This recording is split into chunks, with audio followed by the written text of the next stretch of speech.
Assalamualaikum warahmatullahi wabarakatuh. Kami dari kelompok 5 akan mempresentasikan materi pada mata kuliah kami yaitu pertemuan 9 dengan judul Perencanaan dan Analisa Sistem. Dengan anggota kelompok kami, saya sendiri sebagai moderator.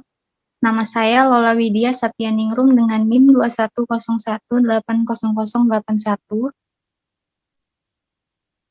dan anggota kelompok saya yang lainnya.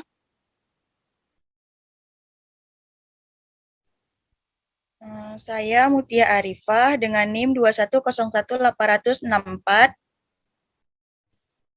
Saya Sri Wahyuni Fauji dengan NIM 210180086.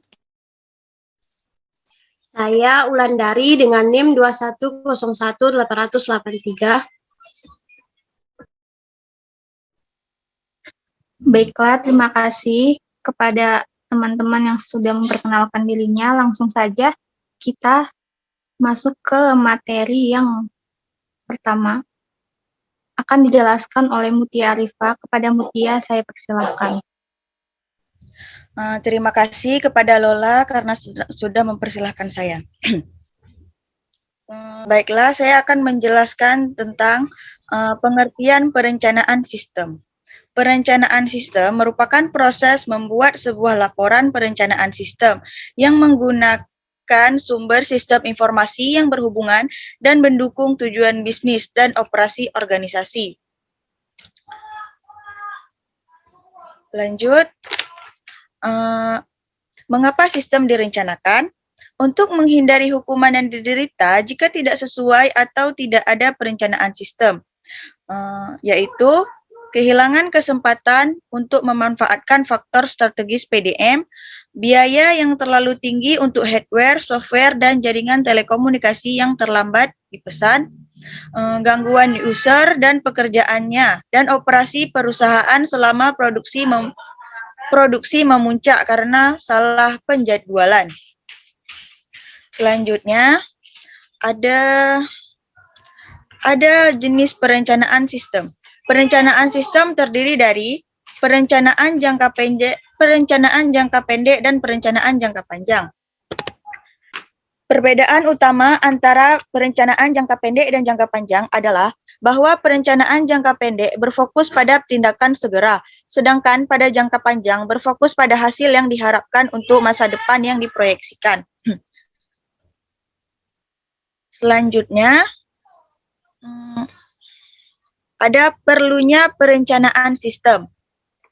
Sebagai langkah awal dari pencapaian tujuan akan memberikan arah dan kejelasan tujuan tersebut, sehingga semua komponen ataupun elemen-elemen dalam organisasi mengetahui dengan baik tujuan yang hendak dicapai.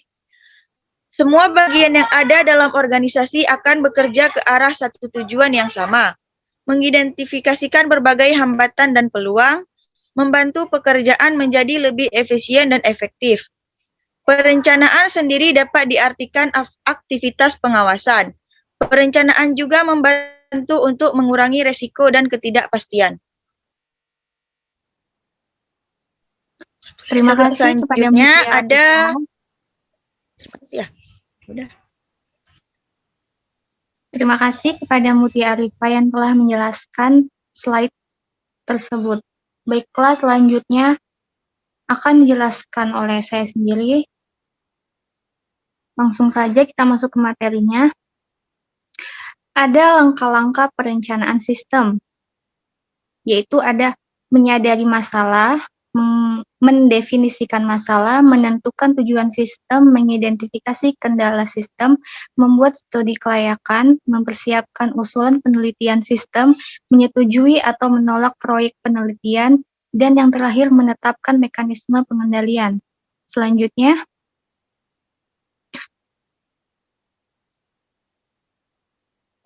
proses perencanaan sistem. Ada 3 proses perencanaan pada sistem, yaitu yang pertama merencanakan proyek, yang kedua mempersiapkan proyek, yang ketiga mendefinisikan proyek.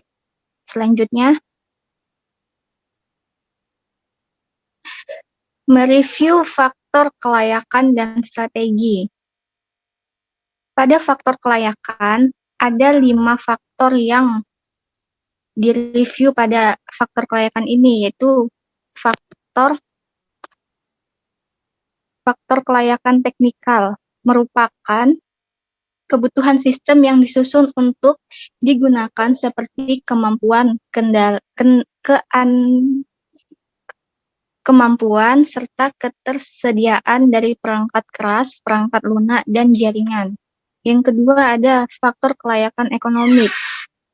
Faktor ini berhubungan dengan keuntungan dan kerugian yang didapat apabila menggunakan sistem yang baru. Yang ketiga ada faktor kelayakan legal. Faktor ini merupakan penilaian apakah sistem yang akan dikembangkan ini menyimpang dari hukum yang berlaku atau tidak. Yang keempat ada faktor kelayakan operasional. Berhubungan dengan prosedur operasi dan personil yang menjalankan organisasi. Apakah sistem yang digunakan ini dapat menyelesaikan masalah yang ada, dan apakah sistem dapat dioperasikan dengan baik di dalam organisasi. Yang terakhir ada faktor kelayakan schedule. Digunakan untuk menilai apakah pengembangan sistem dilakukan dalam batas yang telah ditetapkan. Yang kedua ada faktor strategi. Ada 3 faktor strategi. Yang pertama, produktivitas. Merupakan sebuah strategi untuk menghasilkan sesuatu yang diinginkan lewat pemanfaatan sumber daya dengan efisien dan efektif. Yang kedua ada faktor diferensiasi.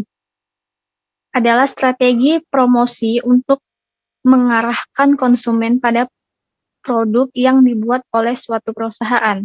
Yang ketiga ada faktor manajemen. Merupakan strategi tindakan yang menentukan kinerja perusahaan dalam jangka panjang, baik itu evaluasi dan pengendalian. Selanjutnya,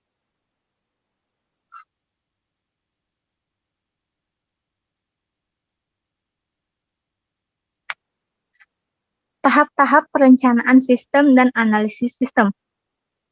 Yang pertama ada pembahasan dan perencanaan pada tingkat manajemen puncak. Yang kedua ada penetapan Dewan Pengarah Perencanaan Sistem. Yang ketiga ada penetapan tujuan dan batasan keseluruhan. Yang keempat ada pengembangan perencanaan sistem informasi strategis. Yang keempat ada identifikasi dan memprioritaskan area spesifik dalam organisasi sebagai fokus pengembangan sistem. Dan yang terakhir ada pembuatan proposal sistem untuk mendukung dasar analisis dan perancangan awal sistem. Sekian dari saya. Slide selanjutnya akan dijelaskan oleh Sri Wahyuni Fauzi. Kepada Sri saya persilahkan.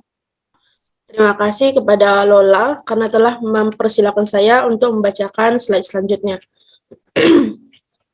Jadi pada slide ini itu mengenai pengertian dari analis sistem. Analis sistem ialah penjabaran dari suatu sistem informasi yang utuh ke dalam berbagai bagian komponennya, dengan maksud agar bisa mengidentifikasi dan mengevaluasi berbagai macam masalah atau hambatan yang timbul pada sistem, sehingga nantinya bisa dilakukan penanggulangan, perbaikan, dan juga pengembangan. Lanjut. Nah, di sini ada tentang metode apa saja sih yang dapat digunakan untuk analis. Di sini ada observasi. Jadi observasi itu ialah teknik pengumpulan data untuk menjawab masalah di penelitian. Kemudian di wawancara. Wawancara sendiri merupakan proses komunikasi atau interaksi untuk mengumpulkan informasi dengan tanya jawab antara peneliti dengan informan atau subjek penelitian. Atau bisa juga disebut dengan proses pembuktian terhadap informasi atau keterangan yang telah diperoleh pada observasi. Kemudian di sini ada diskusi kelompok atau individu, yang merupakan metode yang diharapkan akan diperoleh hasil pemaknaan yang lebih objektif. Kemudian di sini ada presentasi.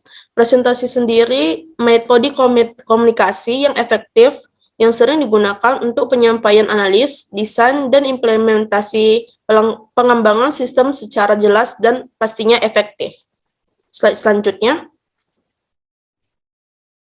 Perlunya analisis sistem. Kenapa sih perlu analisis sistem? Karena yang pertama untuk mengidentifikasi masalah-masalah dari user.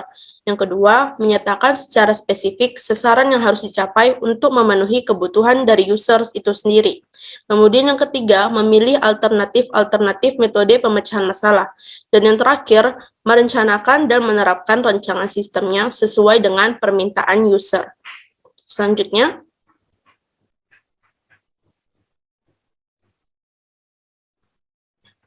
di sini ada elemen kunci dalam laporan analisis sistem. Yang pertama itu ada ringkasan.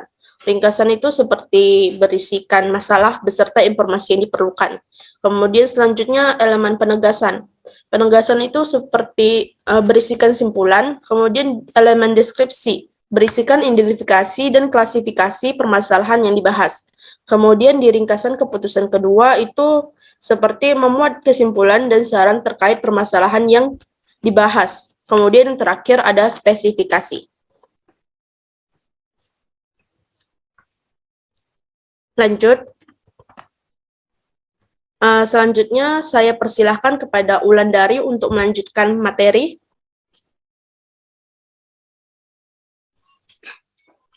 Oke, terima kasih kepada Sri Wahyuni. Di sini saya akan melanjutkan materi sebelumnya, yaitu teknik-teknik pengumpulan data. Di sini ada sistem yang berjalan. Sistem yang berjalan adalah sistem suatu proses atau langkah-langkah yang menunjukkan data atau dokumen pada suatu sistem atau proses keluar masuknya berkas yang terjadi pada suatu sistem yang sedang berjalan atau berlangsung. Lalu ada juga sumber internal dan sumber eksternal. Selanjutnya di sini ada teknik-teknik mengorganisasikan fakta. Yang pertama ada analisis pengukuran kerja. Analisis pengukuran kerja ini adalah mengisarkan sumber daya yang dibutuhkan untuk berbagi tugas. Yang kedua, analisis distribusi kerja. Analisis distribusi kerja adalah mengisarkan penggunaan jam kerja karyawan untuk pelaksanaan tugas. Yang ketiga ada analisis fungsional, mengisarkan fungsi dari informasi yang diberikan. Yang keempat ada analisis matriks, mengisarkan data masuk atau keluaran yang berkaitan. Selanjutnya, pengembangan teknik pengumpulan data. Yang pertama itu ada interview, merupakan jenis teknik pengumpulan data yang berbentuk tanya jawab. Lalu ada teknik observasi. Teknik ini diterapkan dengan melakukan langsung pengamatan terhadap objek. Lalu ada daftar pertanyaan dan juga teknik pengumpulan sampel. Selanjutnya, langkah-langkah analisis sistem. Yang pertama ada identify, yaitu mengidentifikasi masalah. Yang kedua ada understand, yaitu memahami kerja sistem yang ada. Yang ketiga ada analis, yaitu menganalisis sistem. Yang keempat ada report, yaitu membuat laporan analisis sistem. Selanjutnya, analisis sistem berstruktur. Analisis sistem berstruktur adalah salah satu pendekatan formal pertama untuk analisis sistem informasi. Analisis ini berfokus pada aliran data dan proses bisnis yang mengangkat dan perangkat lunak. Analisis ini disebut proses oriented. Analisis berstruktur sederhana dalam konsep. Proses analisis menggambarkan perangkaian proses dalam bentuk diagram alir data, data flow diagram, yang menggambarkan proses yang ada atau yang diusulkan bersama-sama dengan input, output, dan file mereka. Analisis kelayakan. Tujuannya adalah A. Menentukan kemungkinan keberhasilan solusi yang diusulkan. B. Berguna untuk memastikan bahwa solusi yang diusulkan tersebut benar-benar dapat dicapai dengan sumber daya dan dengan memperhatikan kendala yang terdapat pada perusahaan serta dampak terhadap lingkungan sekeliling. Oke, baik, terima kasih.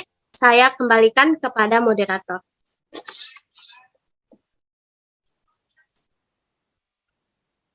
Terima kasih kepada teman-teman yang telah menjelaskan setiap slide-nya. Cukup sekian dari presentasi kami kelompok 5.